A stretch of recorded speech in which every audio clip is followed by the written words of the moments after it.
So usually my productions are full of transitions and effects and titles and my 1990s green screen, but I'm going to try something a little bit different this time, and I'm going to call it Real Talk, because that's literally what it's going to be. It's me sat on a chair in front of my webcam talking whatever I want to talk about in front of a microphone, uncensored, unaghast, you get the point. And recently I got done with Warfall 3, Wrath of the Lich King. And Warfall, for those who don't know, is a series where I go through every WoW expansion, every period of WoW that I've played, and I talk about the good, the bad, and it's basically a series about how did WoW transform from being the amazing game it was in vanilla to the pile of garbage that it is today.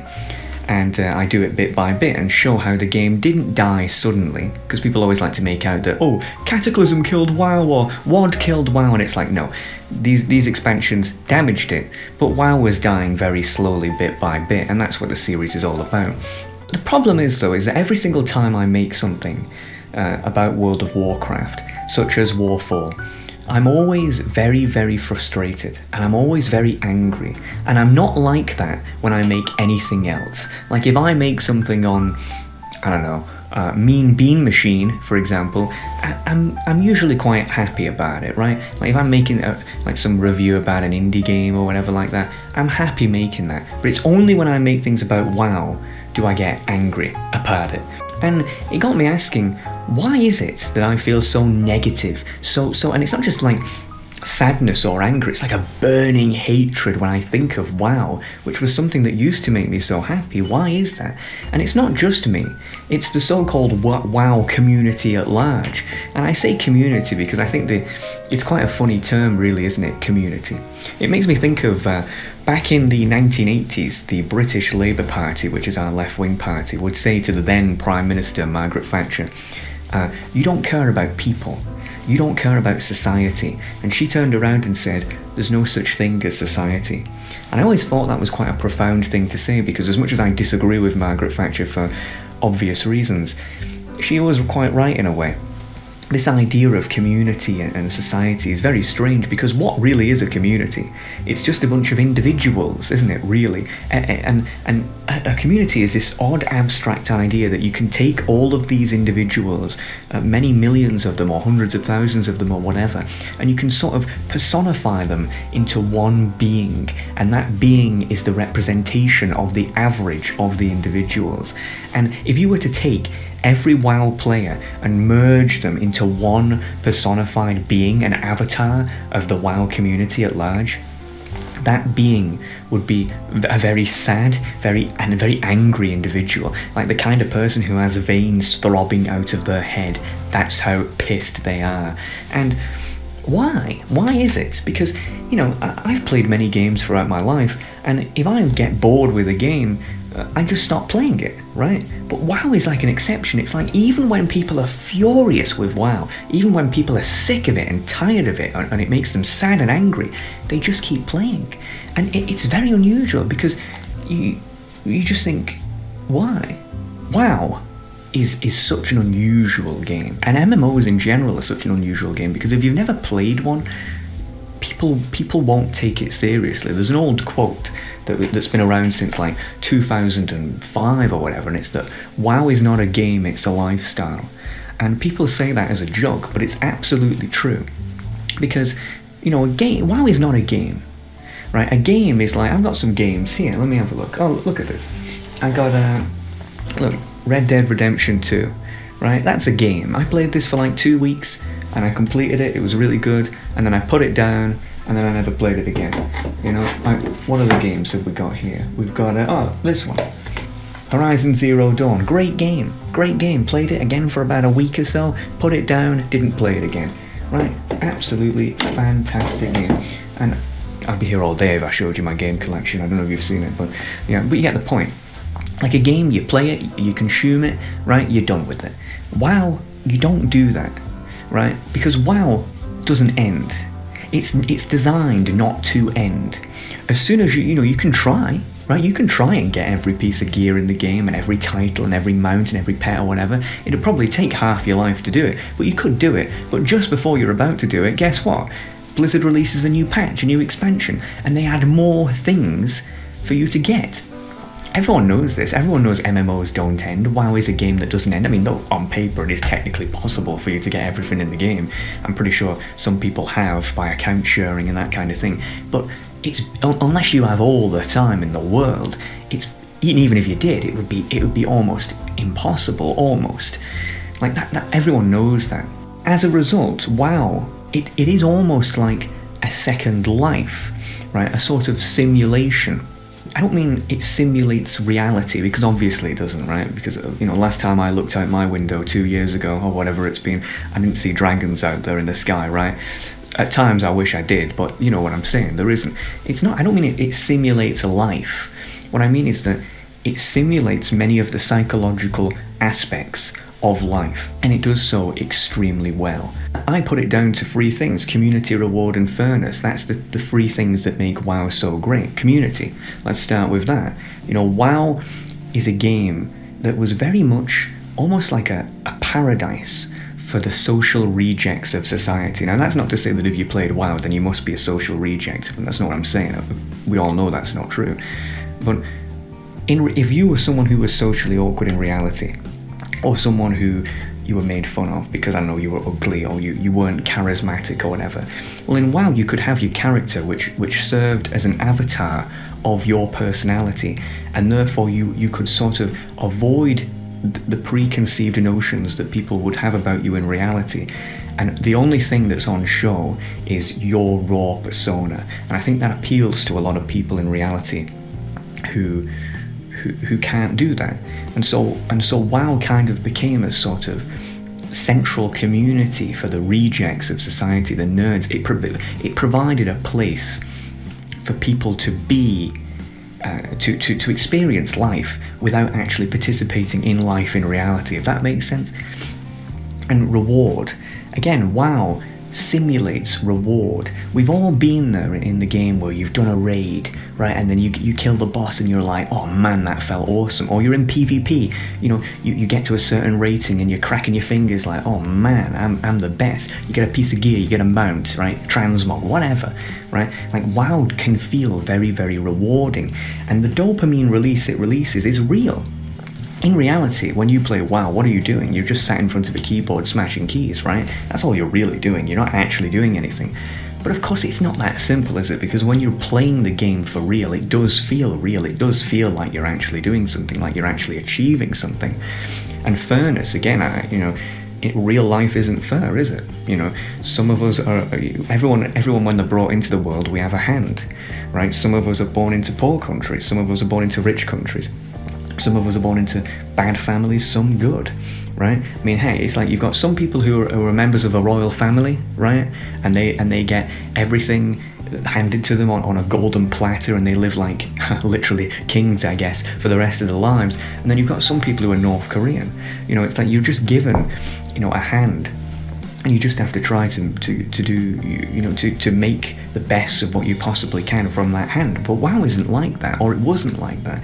Everyone started off at level 1, and you had to earn your way forward, and that appeals to a lot of people because it's almost like a proving grounds. Like, if you had a hard hand in reality, well, WoW as a simulation can be great because it's a place where you can prove that actually you are worth something, and you can put in the work for something, and other people can appreciate the work that you've put in. That's not a game, is it?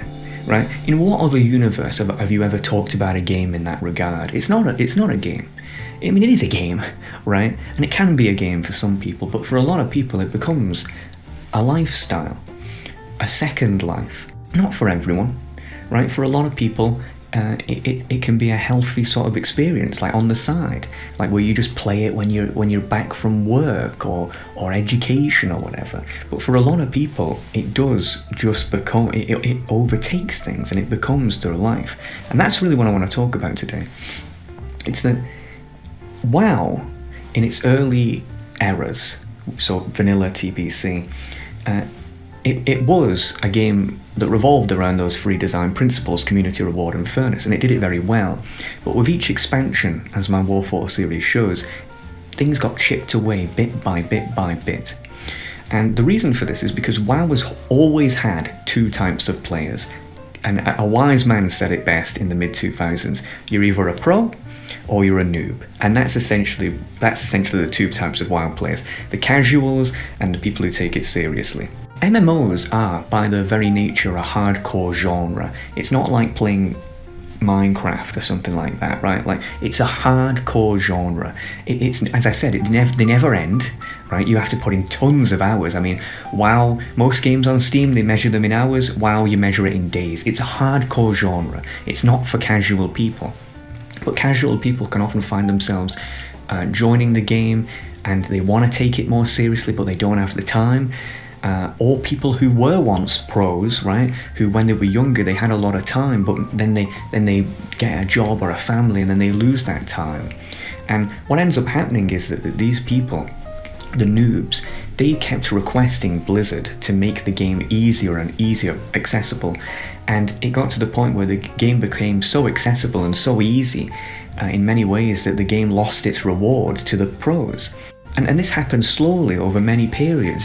Originally, you had a game that was very difficult and very rewarding and community focused and fair, and then slowly it morphs into a game that is not really community focused at all. It's very difficult to get to know people in WoW today. Let's be honest here. It's not very rewarding, and it's not very fair either because of all the microtransactions that have been added.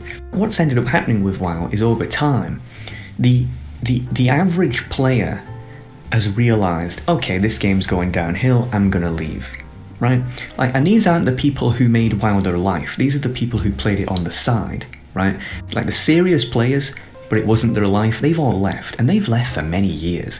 And if you ever seen a WoW subscription chart, you should have done, because I show you them every 5 minutes. The player base has just slowly gone down and down and down. It rises when an expansion comes out, but then it slowly goes down again when people realise it's just another shit expansion, right? And so the only people who really play the game now are the casuals who have requested these changes. But the other kind of people who are still playing the game are the pros who made WoW their life, if that makes sense. But they're intelligent enough to recognise that the game no longer gives them that sense of community reward and fairness, but because it's all they know, they kind of don't really know how to deal with it, and so they keep playing it, despite the fact they hate it, whether it's classic or current, because they don't know what else to do, right? I mean, it's much more easy to just play the next WoW expansion than to just quit a game that you've been playing for years or decades or whatever, and you feel comfortable in it, in order to do something in reality, especially now, right? Because reality is hostile, it's unknown, it's scary, it doesn't make sense. There isn't levels, there isn't guides per se, there's not a list of achievements. Life is what you make of it, and a lot of people prefer a set, scheduled, rehearsed simulation where they understand the rules and how to get what they want, even if it's not ideal, than the freedom of reality whereby it's an unknown and they don't really know what to do. And so I think a large portion of the WoW player base have found themselves stuck in a simulation which used to reward them, albeit it was a false reward, right? Like a false sense of reward, for example. But they're stuck there because they don't know an alternative, and rather than make the jump and just go, forget about it, this game isn't working for me anymore, because they don't view WoW as a game but a dependency, but as a major component of their life that they can't really imagine it without, they struggle to leave. And so rather than leave like a logical person would do, they stay behind, they keep playing, but they just complain all the time about it. And don't get me wrong, you're right to complain about WoW, because classic WoW and current WoW are awful.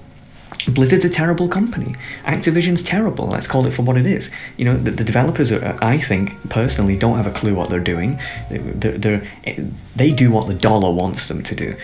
I've spoke about this in the past. I think I made something called The Desperation of Blizzard, where I discussed the in-depth game design mechanics of WoW and how the game is no longer designed as it was in the past to retain subscription fees and please people, but to keep people on a rope, like a carrot on a stick mechanic, whereby you just keep people playing for the sake of it. Like, WoW is not a healthy game to play.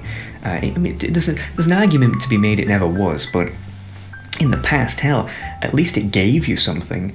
You know, like WoW, for example. I played WoW with people. I'm on European servers, so it got me to learn about people from other countries, communicate with people from other countries. I can see a language, a European language, and I'll know what the language is, and I don't even speak the language. That's how, and I have WoW to thank for that. It's a pretty useless skill, but it's a skill nonetheless. You know, WoW got me interested in geography, learning about other countries. It even teaches you economics in a way, like how to the auction house is literally supply and demand. It's business 101. It teaches you, it can teach you so many things, but not really anymore, because the game's rotted away from its core to please the brainless, mindless, casual audience who just want everything on a whim, you know. And Blizzard had two choices. They can cater to the idiots who will pay them and throw money at them if they just give them pixel rewards, instant gratification, or they can stick to the people who actually wanted to earn the rewards. And if Blizzard had a choice between doing what's right and getting more money, it shouldn't be a shock to anyone that they picked getting more money. And that's what WoW is today. It's nothing more than a soulless corporate, I don't want to say a scam, but a methodology to extract as much capital from its customers as possible. And you don't want any part of that, right? And if WoW is your crutch, if WoW is the only way that you get social interaction or a sense of reward or whatever it is you get from WoW, you can simulate that. Forget simulate, you're simulating it in WoW. You can get it for real in reality, but you have to be brave and make the jump to reality. And the only way that you can do that, I think, is by eliminating WoW out of your life. All the way back in the day, WoW was stereotyped, usually by people who don't know what they're talking about, as a drug, right? Like it's an addiction. That's what people used to call it, a WoW addiction. And I've always said that WoW is not an addiction in the way that people try to frame it to be. Like, for example, alcohol is an addiction. Smoking crack is an addiction. Right? Like, the person who's addicted to alcohol, who's an alcoholic, and the person who does cocaine, they're addicted to the actual substance, right?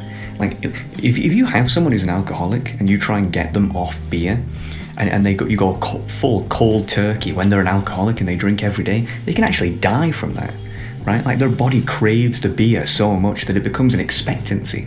And I don't know how it is with drugs, I doubt it, but people, if you've ever seen a drug addict who hasn't used drugs, they shake, right? They're like, they crave it. WoW isn't like that. You know, if you let's say you have a WoW player who's like totally hardcore, and you know their internet goes down for a week, yeah, they're probably not going to be happy about it, but they're not going to be like, you know, like shaking or like having an actual physical response. It's not an addiction in that way. And the reason, and that sounds obvious, right? Well, duh, of course it is. What, are they going to snort the pixels on the screen? Of course it's not an addiction like that.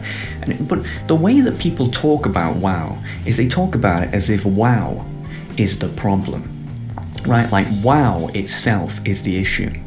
And it's not. The person playing it is the problem. WoW addiction is very much comparable to a gambling addiction.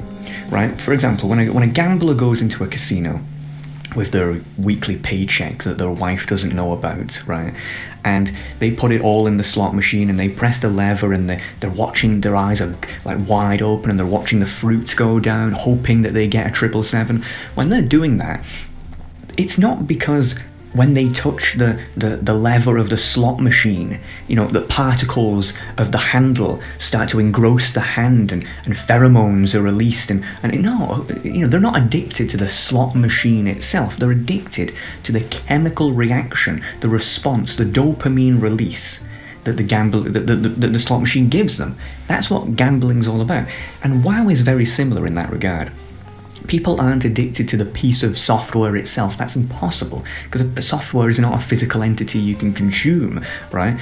I don't like the comparison. You know, it's very much comparable to gambling. But that's the fundamental reason why WoW players don't quit, I think. It's because it's safe. It's an easy bet. It's a substitute. We're all familiar with it. But it's unhealthy. It's very unhealthy to be socially dependent, or especially reward dependent on a game. You know, especially a game, because in real life, sure, you might not be in control of your life if you don't have a lot of money or power or fame or whatever, but at least you have some control over the things you do.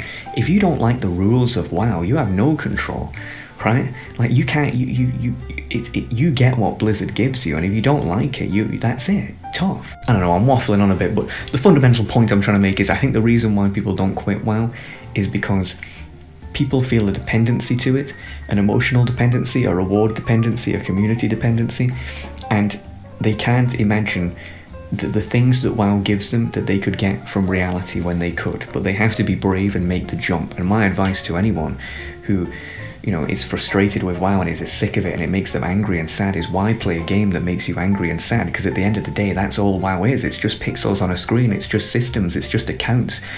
It will die one day, and with it will your mounts, your characters, your achievements, all of these things will go.